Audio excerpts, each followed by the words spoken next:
Bom, agora vamos falar aí de greve dos empregados do transporte coletivo de Teresina, motoristas e cobradores. Essa paralisação que hoje completa aí uma semana e estamos recebendo aqui no estúdio o diretor técnico do CETUT, o Vinícius Rufino. Vinícius, muito boa tarde, seja bem-vindo mais uma vez.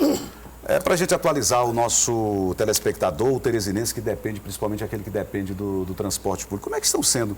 Como é que está, em que pé está a negociação entre CETUT e Prefeitura com relação ao repasse? Esse repasse já foi efetivado? Como é que está hoje? Em primeiro lugar, boa tarde.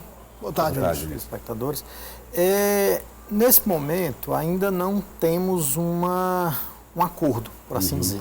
Tá? Tentamos ainda, antes das paralisações, até onde foi possível, chegar num consenso, tá? Em relação a questão da negociação, a se chegar, na verdade, a um bom senso em cima da situação que nós estamos enfrentando, essa situação que foi agravada pela pandemia, mas, de fato, ainda não chegamos em um meio termo. O que está faltando, Vinícius?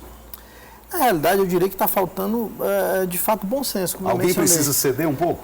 Lamentavelmente, sim. Nesse momento, o que acontece? A gente está enfrentando uma situação em que, por ocasião de uma crise que já vinha instalada no sistema ao longo dos anos, né? Enfim, a gente pode pontuar aqui N fatos que causam essa queda de demanda sistemática no Brasil inteiro, inclusive, e que foi agravada com a pandemia. E a gente encontra um quadro hoje, se a gente pegar um espelho do número de hoje, de antes da greve, em que o sistema está arrecadando 25% do que arrecadava antes, mas está com custo empregado de 60% do custo de antes da pandemia. Quer dizer, do total que arrecadava essa pandemia, hoje só 25%. Hoje se arrecada 25% do que se arrecadava antes. Se transporta de passageiros. Então, quer dizer, vamos só para traduzir, João, se recebia R$100, está recebendo só 25%. Está recebendo 25%. E se gastava 100%, está se gastando 60%. Entendeu? Então, 40%. Isso você está falando do que arrecada e do que gasta. Do que arrecada e do que gasta, certo. Exatamente. Certo. Então, assim, não há como, nesse exato momento, se pensar em reajuste. Né? A preocupação nesse exato momento, aliás, sequer não se dá para se pensar em manter os termos que vinham sendo trabalhados antes da pandemia. Né? A preocupação nesse momento e o cuidado que se está tendo com relação à classe trabalhista é de tentar se manter os postos de trabalho. É de se tentar garantir a sobrevivência desse sistema, porque, enfim, em não se havendo essa sobrevivência, em esse sistema sucumbindo, o impacto negativo ele poderá ser muito mais impactante do que... Hoje, o doutor Pessoa deu uma declaração que vai ao encontro, aliás, de encontro ao que você está falando. Você está falando na sobrevivência desse sistema. Ele disse que ele deu 3 meses, 90 dias, para que esse impasse fosse resolvido. Se não for resolvido, ele disse que vai implantar um sistema coletivo estatal. Como é que o CETUT encara isso? Olha, existem cláusulas no contrato de concessão que regem essa questão de intervenção no sistema, a questão de cancelamento eventual do contrato. Eu não creio que nesse momento, eu espero que não chegue a isso, eu não creio que nesse momento esteja havendo algum descumprimento por parte das operadoras, pelo menos do que eu tenho acompanhado, do que eu tenho visto, não há nenhum descumprimento que possa gerar isso. Obviamente que eu estou falando de uma situação, eu estou excluindo aqui situações causadas por esse descontrole da pandemia, vamos chamar assim. Né?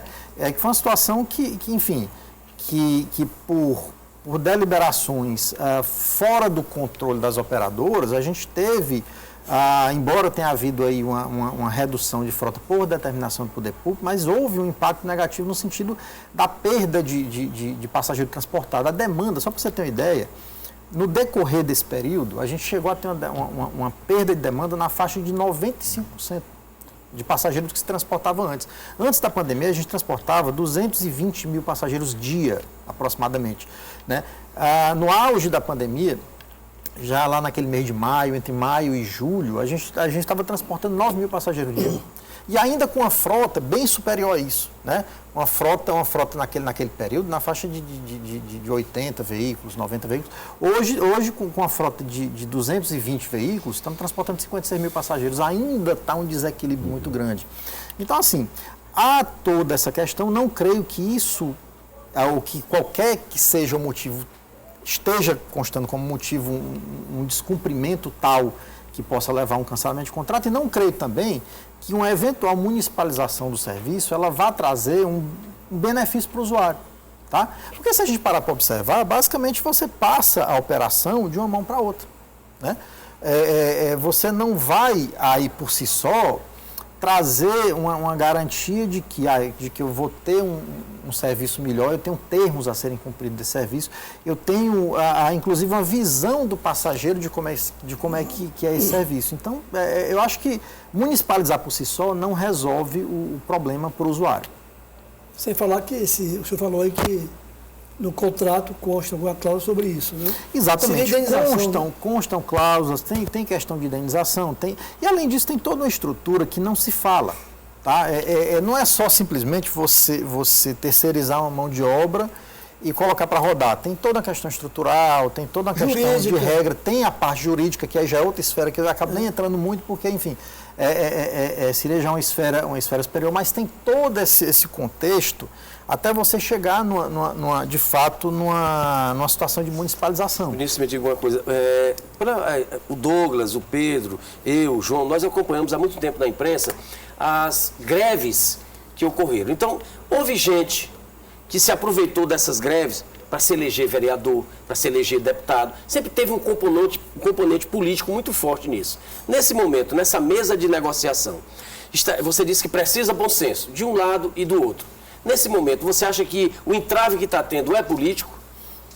Eu não tenho como pontuar. Eu penso sempre que a política, quando ela permeia as questões técnicas, né, quando se trata de transporte coletivo urbano, planilha, né? É técnica, não é nem só planilha, mas tudo tem que ser baseado em número, tudo tem que ser baseado no que se acompanha. Tá? Nós temos controle, ou pelo menos acompanhamento, do que se transporta, do que se gasta. Isso tudo é aberto, isso tudo é livre. Não existe, por exemplo, aquela história de caixa preta que vez por outra se levanta a voz para falar, e ao mesmo tempo, como eu falei, é tudo muito técnico. Você tem que ter nessa discussão. Né, Vinícius? É matemático. Você tem que ter nessa discussão aí a base técnica da coisa. A partir do momento em que eu começo a permear isso com questões políticas ou com aproveitamentos políticos, eu não estou pontuando aqui esse caso específico. Não estamos apontando nome para ninguém. Nesse caso específico, não tenho como falar. Né? É uma coisa que, normalmente, quando se constata uma interferência nesse sentido, você verifica lá na frente com alguns viés que se reflete mais para frente. Nesse momento, não tem como a gente pontuar, Vinícius, se há questão política ou não. O vice-presidente do CETUT, o empresário Marcelino, porque normalmente é assim, chega no final do ano, o CETUT apresenta aquela planilha, e aí normalmente sugere o percentual de aumento, e o percentual, me parece, de aumento do valor era para R$ 5,05. Pronto. É isso? 5 centavos. Até, sim. Agora, nessa reunião da prefeitura, ele foi mais taxativo, o vice-presidente. Sabe, não tem como fugir dos R$ 5,05. Ele disse isso, vice-presidente, se a prefeitura quiser manter no valor que está, ela tem que arcar com a diferença. Pronto. Então a pergunta que eu faço é a seguinte, indo para R$ 5,05, não resolve 100%, mas alivia o problema? Eu diria o seguinte, tarifa como ela está hoje, ela já é uma tarifa alta. Tá? Se a gente pensar assim, seria até irresponsável da parte dos empresários pensarem nesse momento assim, dizer assim, olha, tem que aumentar uma tarifa. Isso é muito complicado, porque se a gente parar para pensar, hoje uma tarifa de R$ 4,00, que é a tarifa vigente, já é uma tarifa alta para o usuário. Né? Se a gente parar para pensar, já é uma tarifa muito alta. Uma tarifa mais alta que isso, ela logicamente que traria uma amenização no impacto. Ao mesmo tempo, inviabilizaria por outro lado, ou a gente tem potencialmente uma inviabilização de um retorno de demanda. Né? Não adianta só eu colocar frota na rua se eu não tiver um preço atrativo. E ao mesmo tempo, a gente precisa que seja cumprida essa parte do contrato que trata da questão do subsídio. Tá? É necessário, e existem vários vieses em relação à questão da tarifa. Como é que a gente pode, por exemplo, desonerar uma tarifa?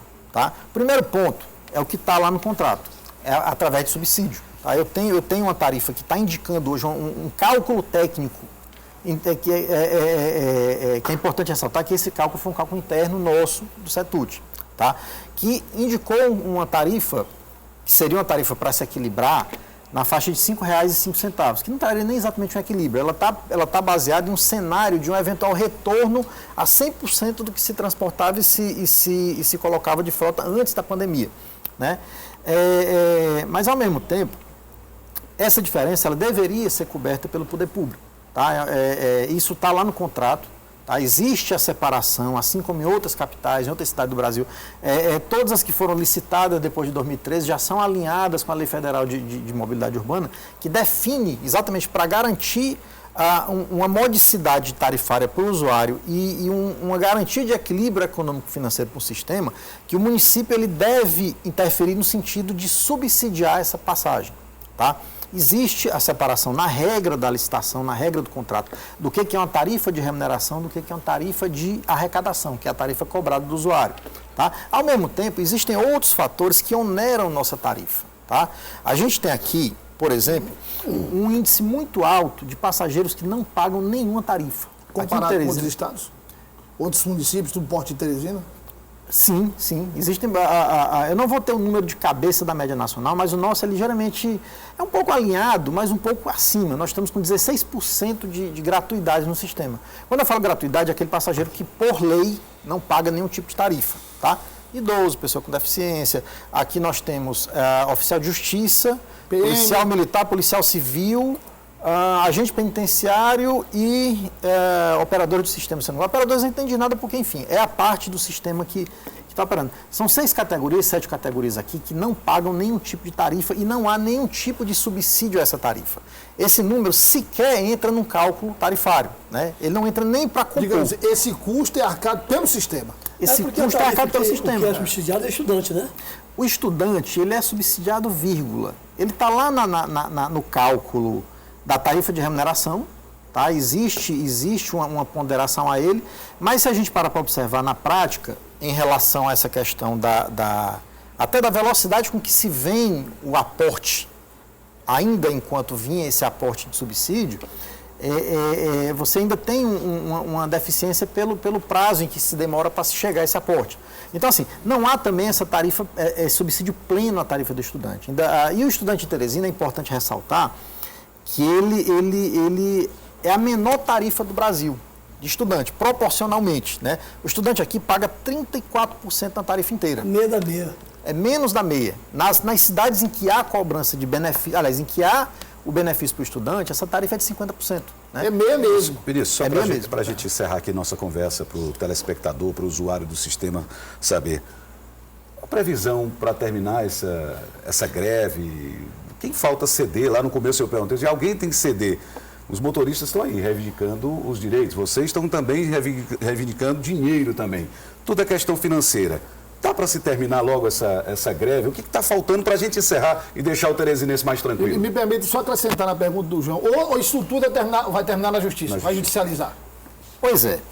A preocupação das empresas, a preocupação do sindicato patronal, do CETUT, nesse momento é em garantir os postos de trabalho. Né? Eu pontuei lá no comecinho. Então, assim, nesse momento, lamentavelmente, não dá para se conversar em relação a reajuste, em relação a sequer manter os termos que vinham sendo mantidos. É preciso que se haja um bom senso, né? Em si, nesse momento, você aceitar um pouco menos para garantir que lá na frente isso possa ser equalizado de novo. Né? A grande preocupação nesse momento é essa. O que se arrecada no sistema hoje sequer é suficiente para pagar o salário. Né? Conforme vocês estão vendo aí, conforme, enfim, se para observar, a questão não é nem só a de como vai ser o salário daqui para frente, é de como está agora. Né? Então a preocupação é essa. Então é preciso que haja esse meio termo. Obrigado pela presença hoje. Espero que a gente tenha esclarecido, pelo menos deixado o teresinense aí do que tem acontecido nos bastidores com relação a essa greve, essa paralisação de motoristas e cobradores de ônibus. Diretor, muito obrigado por ter vindo. Nós que agradecemos e estamos sempre à disposição. Obrigado.